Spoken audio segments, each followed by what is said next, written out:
Hello, and welcome back po to my channel. Welcome back to Jai and Jerry. Hello, everybody. Kamusta po? Good morning, good afternoon, or good evening po sa inyong lahat. Anong oras man ninyo mapanood ang video na ito? Nandito na naman ako. Alam nyo na kung ganito ang setup natin. Alam nyo na, I hope you will still support me and watch this video up to the very end po, even if you can't relate on this video. Thank you very much. So anyways, yes, kamusta po kayong lahat? For this video, I'm just going to share with you, kasi may nag-comment on one of my video dito sa channel ko, may nag-comment and I think I'm just assuming, she is about to apply for her adjustment of status and nakita niya yung video ko and she commented if kailangan ba talaga, lahat ba ng K1 visa kailangang applyan ito when they're in the US na.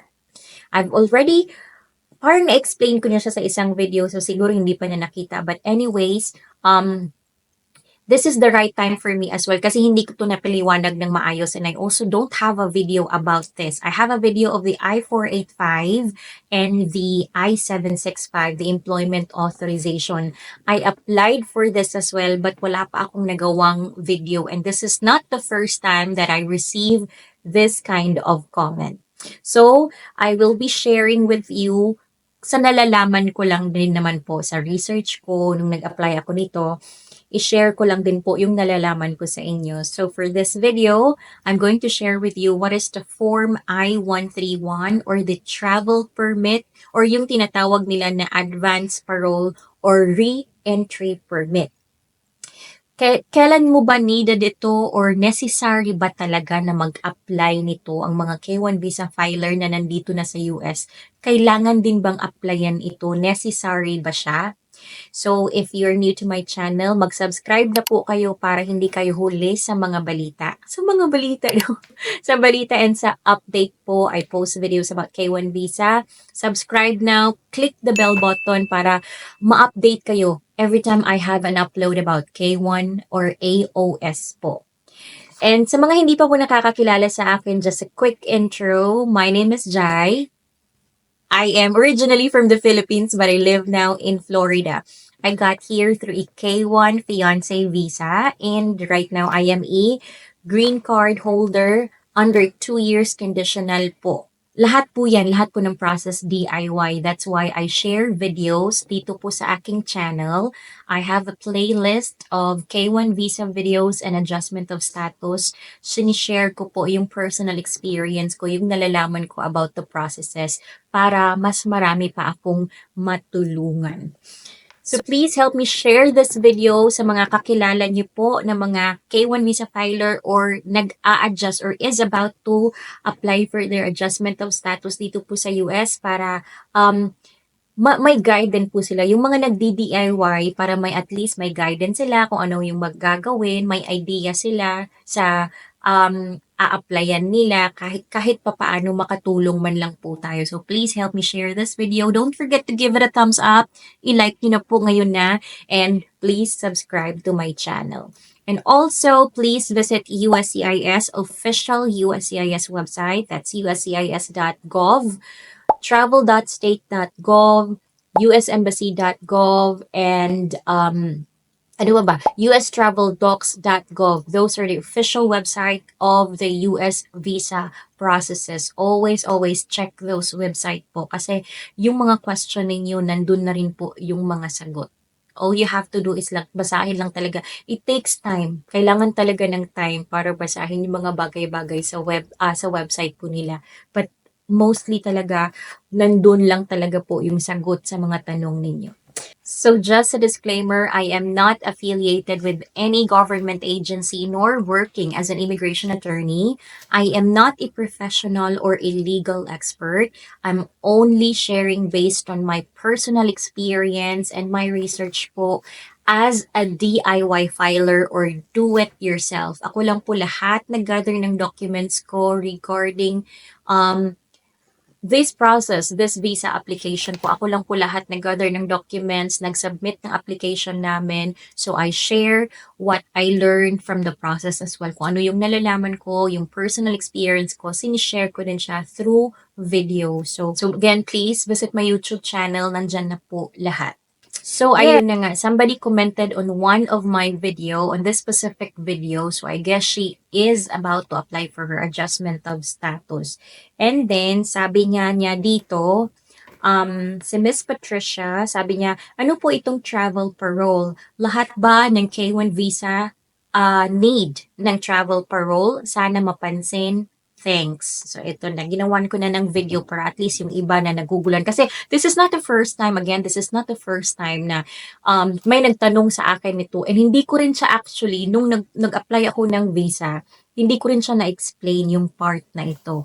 Anyways, I think she asked this question kasi I applied. When I applied for my adjustment of status I-485, in-applyan ko rin po yung employment authorization and the travel parole. Kasi back then, nung nag-apply po ako, parang libre na siya. Libre na siya dati. Kasama na siya sa binayaran sa I-485. Yung bayad ko dati back in 2023 is $1,225. Tapos kung mag-a-apply ka ng employment authorization and travel parole, wala ka nang babayaran. So ang ginawa ko po is I went ahead and in-applyan ko na yung combo card. Yun po yung tinatawag nila na combo card, yung travel parole and the employment authorization. Kaya ito siguro nagtanong siya, required ba talaga? So this form is used po if you don't have a green card yet. Kung wala pa kayong green card, pending pa lang po yung green card ninyo and kailangan yung umalis ng bansa, kailangan yung umuwi sa Pilipinas kasi may emergency and wala pa kayong green card, you need to apply for Form I-131 or the re-entry permit. And kailangan nyo pong gawin ito bago kayo umalis ng bansa. You need to do this, you need to apply this while nandito kayo sa US. Kasi pag na-approve na yan, saka pa kayo makakaalis and dadalhin ninyo yan pabalik dito sa US. And also, even if na may green card na po kayo, kahit may green card na kayo and you plan to leave the US, let's say for example, you have like a travel plans, mag-travel kayo around the world or mag-travel kayo somewhere outside the US for at least 1 year or more, uuwi kayo ng Pilipinas. Kaya or something, dun muna kayo titira sa Pilipinas kasi may mga aasikasuhin kayong importanteng bagay. Even if may green card kayo and you plan to live outside the US, aalis kayo ng bansa, mawawala kayo for 1 year or more, kailangan niyo po munang mag-file ng Form I-131 or the re-entry permit para po makabalik ng Pilipinas. Kasi if mawala po kayo sa US, makabalik kayo ng US rather. Kasi if umalis kayo ng bansa and then you plan to live, you were gone for 1 year, kahit na po may green card kayo, it will show na parang inabandon niyo po yung green card, yung residency ninyo dito sa US. So, ganun po yung mangyayari. So, you need the Form 131 re-entry permit. And you need to apply that before kayo umalis ng bansa. Pero, take note, kahit na po may green card kayo or may pending kayo na adjustment of status application, hindi pa rin po siya guarantee na makakabalik kayo ng bansa or makakapasok kayo ng bansa with the re-entry permit.